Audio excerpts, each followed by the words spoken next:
So from that's the manakaw ko. Thank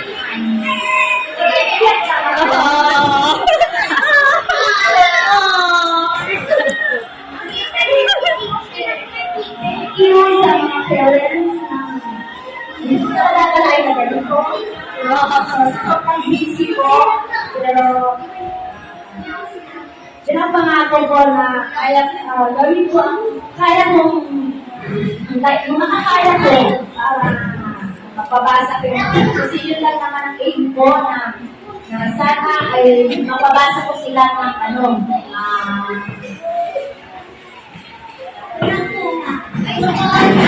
bonggang-bongga kasi sa akin is no way, no die. So, pasensya na sa mga parents, minsan, kung kulang sila sa activities, minsan, diba, 2 o 3 lang sila kasi ako skills on reading lang, writing. Kasi yan ang focus ko. So, ang need ko lang is cooperation. Kailangan ng tandem natin kasi hindi ko magagawa ito na mag-isa lang. So, it's my first time. Ganito may program meron din siguro, pero ito rin pinakataas sa akin.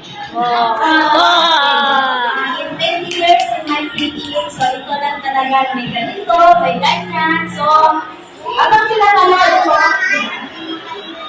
natatas ako, marunong ako. Yun ang kailangan. Sa tingin nyo, parang nakakatapang ko.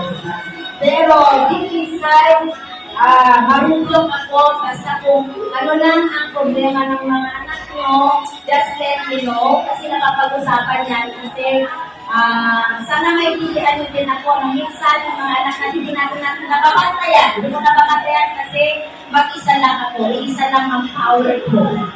No? So, yun ang masasabi ko. Kalbin tayo. Mas mayo. So, kung ano yung kaya niya, ibigay ko. So, sana, magtulungan tayo para maging maayos, maganda ang Kaya sinatalaga sa Video okay na tayo. O, napaka-active na mga So, yun na yung details sa mga mag-read.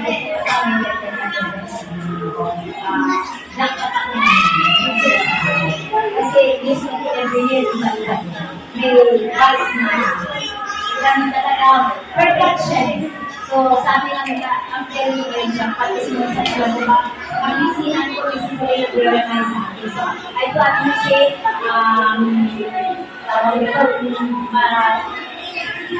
President. Okay? I do appreciate your, thank you. Minsan, buta ko, hindi pa lang, minsan, nag-altin, observe ako ng at the same time, principal, ito mga anak nyo, huwag kayo mag-alala, namahal ng mga yan, kasi sila yung mga anak mo. Minsan, ako nga, pag may nangaway dyan, ako pupunta ko yung pinagpapalaran. Sino mga away dyan, pupuntaan ko. Diba? Kasi, kapag alam mo sila, ilang tayo sila, pag inaway sila, kasi yung masasaktan. Pupuntahan ko talaga sila.